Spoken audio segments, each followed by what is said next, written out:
Well, I bet y'all thinking, man, when is this gonna ever end? Well, I don't know. That's a good question, but anyway, I guess you get my age, you got a lot of stuff. A lot of it's probably a little bit on the BS side, but anyway, um, here I am again.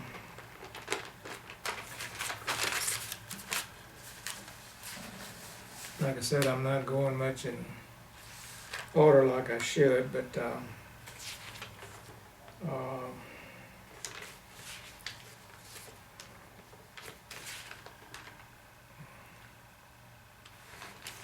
going back to something that happened in Grandpa's when we lived over there, Grandpa Billy's place. Well, they had a boll weevil epidemic, which is it destroyed a lot of cotton crops. It was a weevil that attacked the boll while it was still green, and then it never really opened, or if it did, it was all disfigured and ruined. And I remember we took some sacks, and I don't know if it had sulfur in it or what, I can't remember, but we'd go down and shake it on top of those cotton stalks, going up and down those rows, shaking those cotton, that it looked like, I think it was kind of yellowish, might have been some type of sulfur or something. Because later on, a few years later, they started coming out with a spray, and you could hook it onto your tractor and drive down there, and you could spray it from your tractor. But back then we did that, and I believe Uncle Fred had a Model T when I was young, and of course it ran on the old magneto system, and it was as you'd come down the hill, your lights would brighten up with the speed, but when you come up the hill, the lights would get very dim, and it just didn't generate as much power to the lights. And you could tell people driving down the road from Weimar, sometimes you could come out there and watch them, and you could see them coming down the hill, and the lights would be bright, and coming up it wouldn't, they'd get pretty dim. But and another thing is, all the tractors then were, you had to crank them with your hand, with a crank, and just keep cranking until that thing would finally kick off. And you gotta be careful, because sometimes that engine will misfire and it'll back up, and people broke their arms. Certainly not, it wasn't a daily event, but it was pretty frequent where people broke their arms where they were going this way, and that thing, and they were holding on, and that thing kind of backfired, and it just turned this way, and it broke their arm. And the old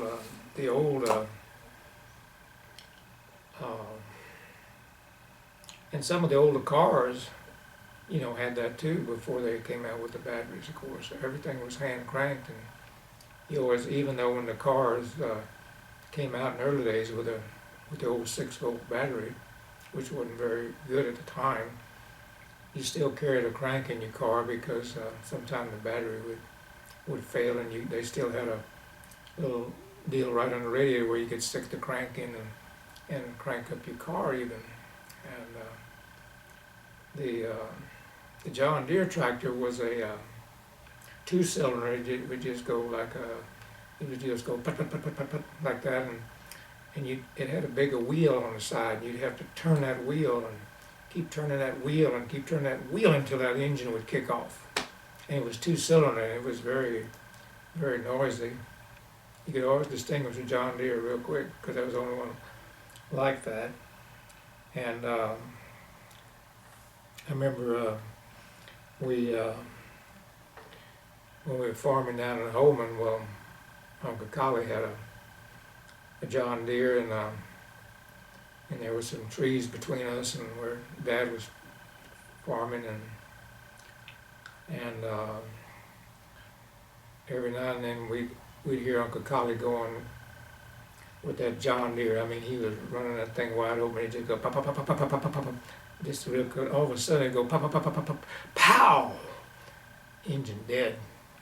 And you could hear Uncle Collie say a few kind words about what happened. What happened was he hit a stump, and there was, they cleared that land many years ago, and some of those stumps were under the ground. You couldn't hardly see them, and sometimes they would break new land or something, and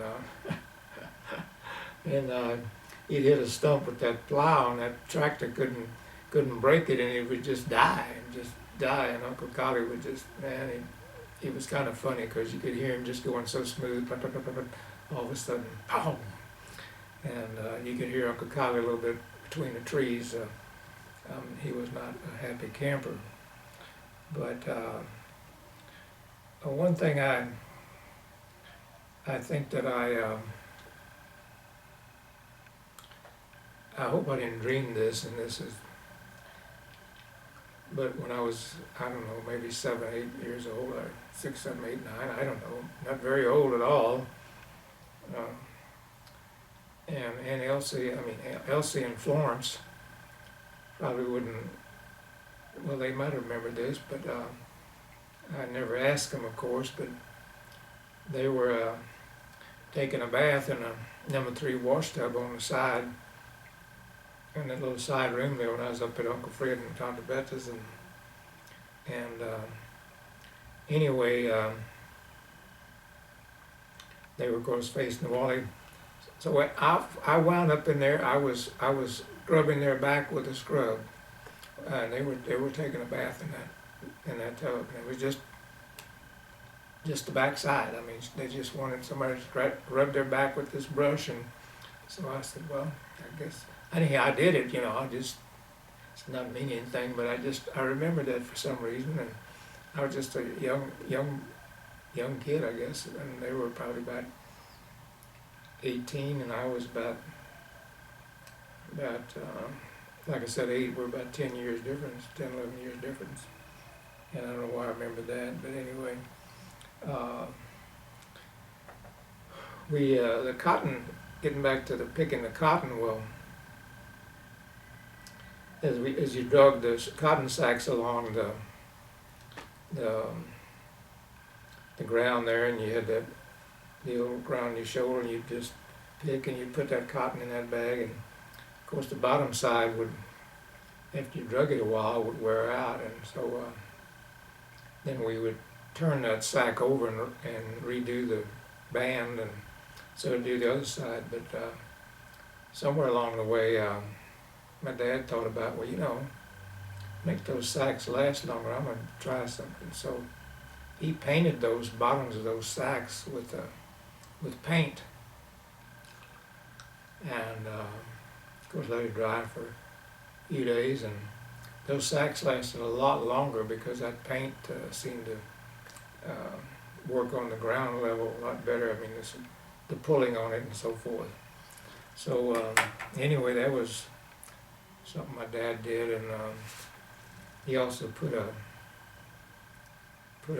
deal on the side of the wagon as the wagon got very heavy from the cotton sometime, he would put it down, he put some 2x4s down and fit it over the, kind of like the axle, and so it wouldn't go down so far, but it would hit, but it wouldn't overload the springs where they would just about sag, so he put that on there. Anyway, I'm about to try to move on here. I hope to get this, get going here. I guess my first paying job was working at the pool hall.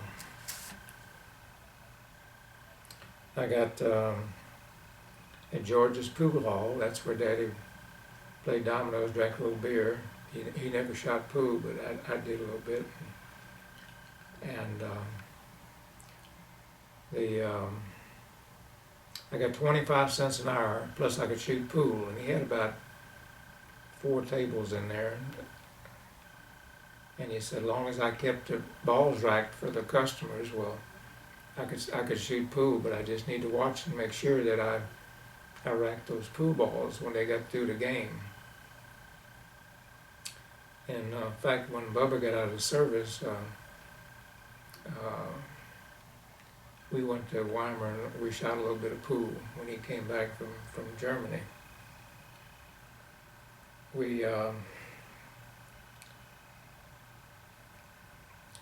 I did that, like I said, while I was still at over at Grandpa Billy's place. That was my first paying job per se.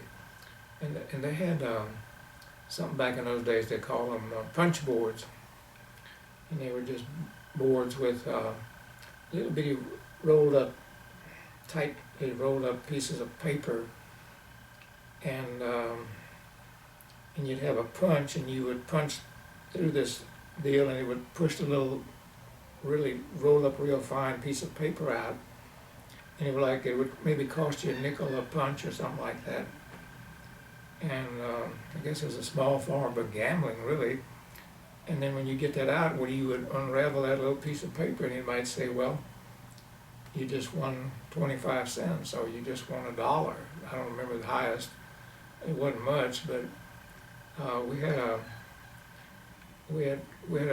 Catholic priest come in, and every now and then he played the punch board a little bit, which was cute. I couldn't remember who his name was, but he'd come in, and every now and then he would punch that board and visit with the people a little bit. It was kind of funny, not funny, but it was different, because I don't guess people expect but he socialized, and I mean, he certainly didn't do that every day, but he did that, and other people would do that, and that's, like I said, I think it was like nickel a punch, or maybe you could pay more in a different section and win more, but that was it. But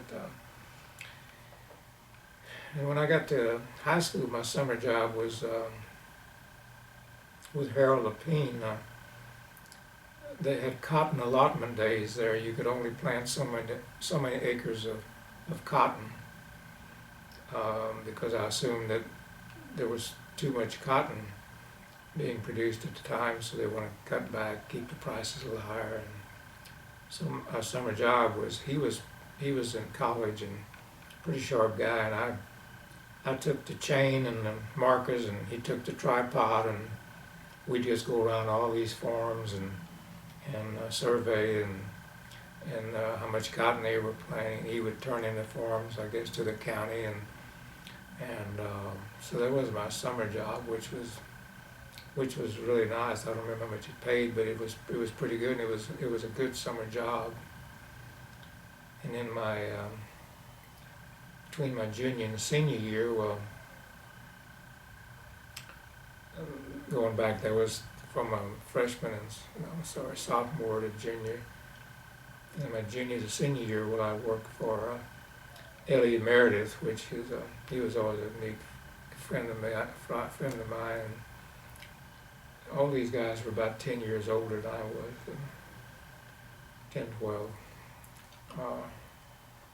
But we built cyclone fences in those days around houses, because not very many people built wood fences. I don't even know if they had. I don't recall seeing any, but the chain link fences, we call them cyclone fences. The chain link fence, we built that during the summer. That was pretty good pay too.